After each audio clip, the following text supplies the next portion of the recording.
Okay, here we have our Chapter 7 review. Chapter 7 was on right triangles, some of the special triangles that we have. It started with section 7.1, and that's the Pythagorean theorem. Now, the Pythagorean theorem we mentioned in class, it has an equation, formula for it, that we use all of the time. And that one is c squared is equal to a squared plus b squared. That is not the Pythagorean theorem. That's the formula for it. The Pythagorean theorem is the length of the hypotenuse squared. The square of the length of the hypotenuse is equal to the sum of the squares of the lengths of the legs. A and B are the legs. That works for any right triangle. Draw one here, make it right down here, and then the side lengths A, B, C is always the hypotenuse. It's the longest side of a right triangle. You only have a hypotenuse if it is a right triangle. If you've got an acute triangle or an obtuse triangle, you can't say that you got a hypotenuse then. It has to be a right triangle. Now this was section 7.1, and we did quite a bit of this. We've used the Pythagorean theorem a lot. We're not going to spend a lot of time on that. But then in section 2 it said the converse. Well, the converse is saying if you find that these lengths are in this form, c squared equals a squared plus b squared, then you can say that it is a right triangle. So that's just the opposite way. But now the second thing is, how do you classify triangles by angles if you only have side lengths? So, we've classified triangles by angles if we know the largest angle in there, acute, right, or obtuse. But now if you just know the side lengths, you can also determine whether it's acute, obtuse, or right. We have three options for this c squared compared to a squared plus b squared. It's either greater than, equal to, or less than the a squared plus b squared. C has got to be the longest side of the triangle every time. It's got to be over here by itself. But if that's the longest side, you have three options. The top one, if c squared is greater than, this one up here, if it's greater than a squared plus b squared, then you have an obtuse triangle. Well, if it's exactly equal to, straight here across the middle, that is the Pythagorean theorem. And so that is a right triangle when it's equal. And then the last case, down here where it's less than, the square of the longest side is less than the sum of the squares of the other two sides, then that is acute. And that is the last part of section 2. Not just the converse, but actually classifying triangles by their side lengths. Now then, let's go to section 3, which I said was the hardest section in the entire textbook because it's using similar right triangles that are formed when we have an altitude from the right angle. So here's the right angle of this original triangle, and we drop an altitude. Again, the altitude has to be perpendicular. Well, I'm going to label the sides of the triangle as A, B for the two legs, and C for the entire hypotenuse.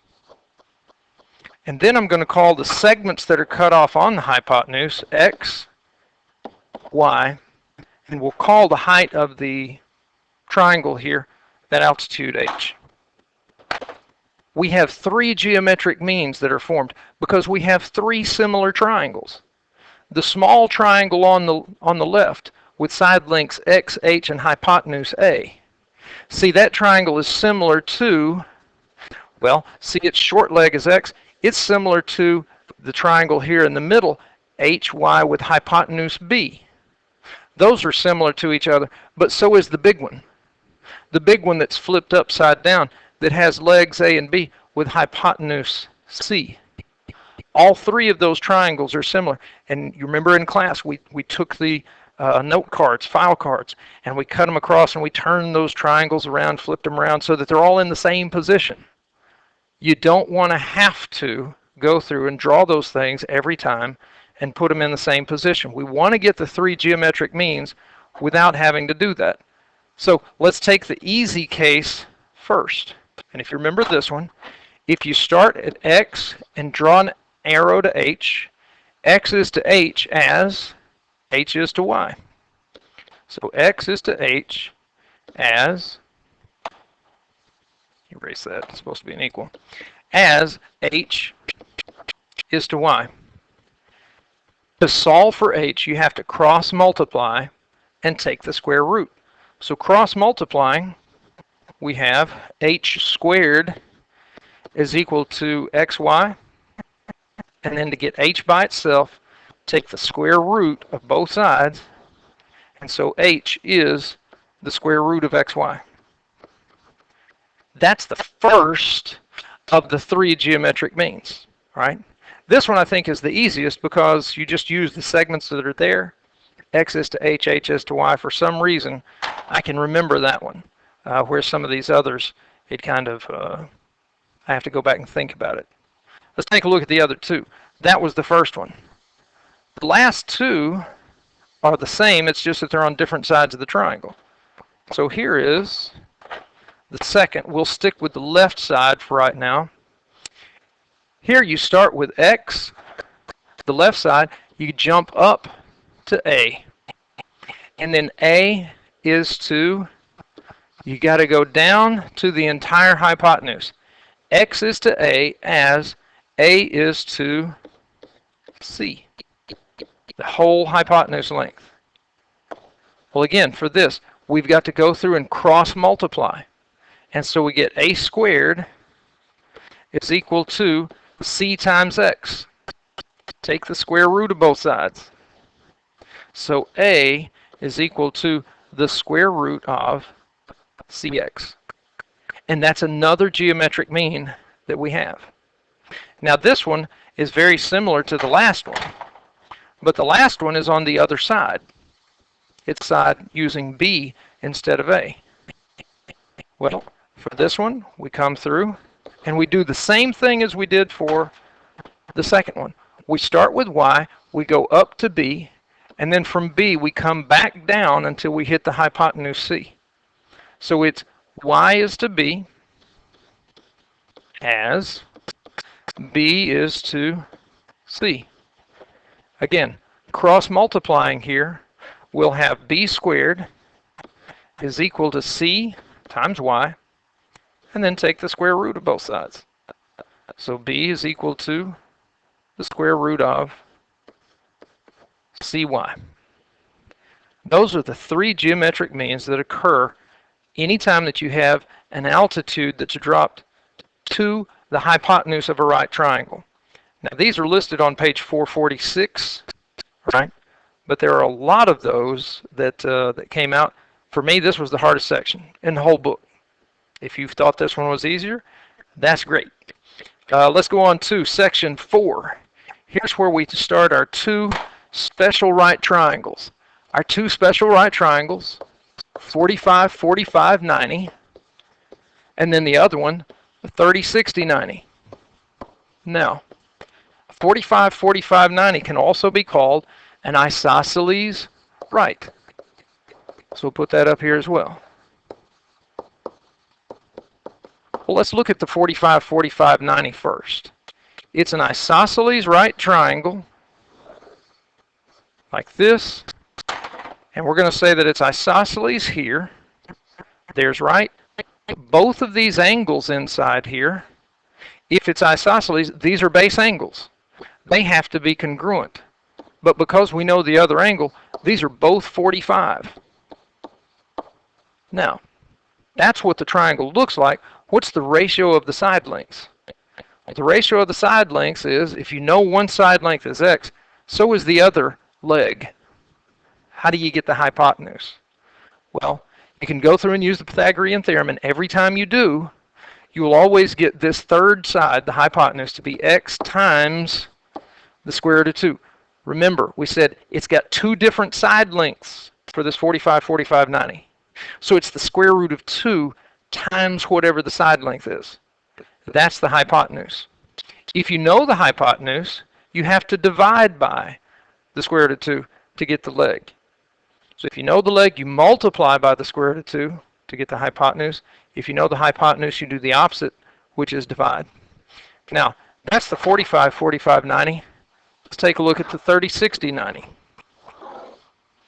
Here we have another right triangle, and the angles inside are, in this case, 30 and 60. Well, the 30 is up here, smaller one.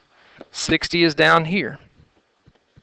Again, we're going to call the short leg x, and the relationship here is, if you know the short leg, you can get the hypotenuse by doubling it. So the hypotenuse is 2x. So how do you find the length of the longer leg? Well, you got three different side lengths. So multiply by, not the square root of 2 like we did with isosceles right, but the square root of 3. This would be x root 3. Now, underneath these two, I'm putting the ratio of the side lengths, x to x root 2 for the 45, 45, 90, x to x root 3 to 2x for the 30, 60, 90. All right? And these we've seen over and over. We continue to see these lengths come in. But that was section 7.4. Those were special right triangles. Those are the only two that we have.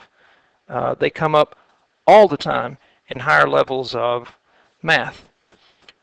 Now, beyond this, we had sections 5 and 6 using trigonometric ratios. They split it up into two sections, but it all goes down into SOHCAHTOA. SOHCAHTOA. If you have a right triangle, and let's say that you're working from an angle down here, which we'll just name as theta. All right?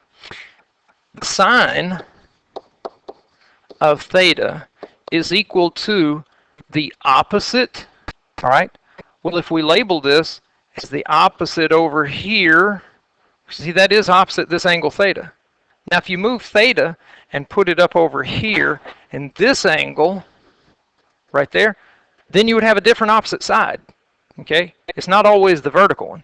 It's wherever you pick the angle to be, and we picked theta to be over here on the bottom left. So there's the opposite side. The adjacent side is right here, and this is the hypotenuse, always opposite the right angle. Sine of theta is the opposite length divided by the hypotenuse length. That's the SOH. Chi. Well, cosine of theta. Well, that's equal to the adjacent leg divided by the hypotenuse, which leaves the last one, tangent of theta, which is the opposite side length divided by the adjacent leg. Again, these only work for right triangles. SOHCAHTOA only works for right triangles. Section 7 was going through and solving for right triangles.